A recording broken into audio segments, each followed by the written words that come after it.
हाँ स्टूडेंट्स, तो जो साखी नंबर 14 में हम बता रहे थे काव्यगत सौंदर्य। काव्यगत सौंदर्य में आपको बहुत ज़्यादा नहीं लिखना है, बस थोड़ा सा लिखना है। हेडिंग ये जो बनेगा काव्यगत सौंदर्य, इसमें आपको भाषा में वही लिखना है सदुक्कड़ी, शैली में उपदेशात्मक तथा मुक्तक, गुण में प्रसाद, रस में शांत हो जाएगा, छंद में दोहा, शब्द शक्ति में आविधा व लक्षणा, और अलंकार यहाँ पे बन जाएगा रूपक अलंकार। इतने आपको लिखना है। तो ये आपका 14 नंबर साखी भी कंप्लीट हो गया। ये थोड़ा सा वीडियो जो काव्य सौंदर्य का ये 14 नंबर का अलग से डालना पड़ा, थोड़ा ऑपरेटर के भूल से वीडियो थोड़ा सा वो बटन दब गया, सेव हो गया था 9 मिनट 54 सेकंड का, और ये छूट गया इसलिए अलग से बनाया गया। तो ये साखी नंबर 14 का काव्य सौंदर्य में अब हम साखी नंबर 15 भी ले रहे हैं। साखी नंबर 15 भी आप टिक करेंगे, इसको भी हमें लिखना है, और ये लिखने के बाद हमारा ये चैप्टर कंप्लीट हो जाता है। तो साखी नंबर 15 में लिखता है कबीरदास जी, कहते हैं कबीरा कहा गर्बियो देह देख सुरंग, बिछड़िया मिलबो नहीं ज्यों कांचली भुजंग। तो इस तो ये में आपको शब्दार्थ नहीं लिखना है, संदर्भ में आपको ये पूर्ववत लिखना है जैसे डाला गया है, क्योंकि बार बार वही संदर्भ लिखने से कोई लाभ नहीं होना है।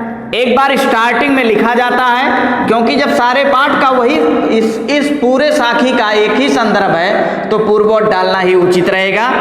समय की भी बचत होगी, हर चीज की बचत होगी।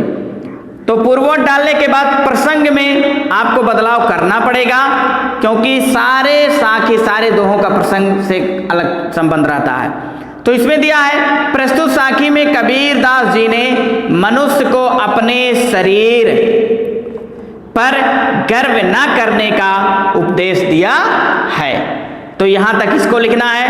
अब आइए व्याख्या हेडिंग में। व्याख्या हेडिंग में देखिए इस दोहे का जो व्याख्या किए हैं कबीरदास जी, क्या कहते हैं? संत कबीरदास जी कहते हैं कि हे जीवन, तू व्यर्थ ही इस शरीर की सुंदरता पर गर्व करता है। यह तो तुझसे इस प्रकार छूट जाएगी जिस प्रकार सांप के शरीर से उसकी केचुली छूट जाती है, जो पुनः शरीर पर नहीं चढ़ती। उसकी तरह अवस्था ढलने के पश्चात मनुष्य पुनः पूर्व रूप में दोबारा लौटकर नहीं आता। यहाँ तक टिक कर लीजिए। और ये जो 2 लाइन बच रहे हैं, कवि का तात्पर्य है यहाँ से लेकर के, और ये प्रयत्न करना चाहिए तक ये नहीं लिखना है, इसको शार्ट कर दिया गया है, तो लौट कर नहीं आता, आपको यहीं तक टिक करना है। इसके बाद काव्यगत सौंदर्य में हम लोग पढ़ेंगे, हेडिंग मिलेगा तो सेम वैसे ही लिखना है। हेडिंग डालने के बाद भाषा में लिखेंगे सुधक्कड़ी, शैली में लिखेंगे मुक्तक, गुण में लिखेंगे प्रसाद, रस में लिखेंगे शांत, दोहा में छंद में लिखेंगे दोहा, शब्द शक्ति में लिखेंगे आविधा व लक्षणा, और यहाँ अलंकार बन रहा है अनुप्रास अलंकार। तो मेरे कहने का मतलब ये था स्टूडेंट्स कि ये आपका काव्य खंड से अध्याय नंबर 1 जो साखी है ये पूर्ण रूप से समाप्त हो चुका है। इसका हमने जो भी लिखाना है टिक करवा दिया है, पढ़ा भी दिया है। अब आप लोगों का ये दायित्व बनता है कि अपने नोटबुक की कॉपी में किताब से जो हमने टिक कराया है उससे सही सही मिलान करके अपने कॉपी में सुंदर सुंदर अक्षरों में लिख लीजिए। अब मैं चाहूँगा कि यहीं पर अपने वीडियो को समाप्त करेंगे, और इसके पश्चात जब अगले दिन हम फिर आप लोगों के बीच में उपस्थित होंगे तो इसी काव्य खंड के अध्याय नंबर 2 से पदावली जिसका शीर्षक है, और इनके जो लेखिका हैं कवित्री हैं मीराबाई जिन्होंने लिखा है। हम चाहते हैं कि इस पाठ को लेके मंडे को उतरें, ईश्वर ने चाहा सही सलामत रखा तो मंडे को एक बार फिर इसी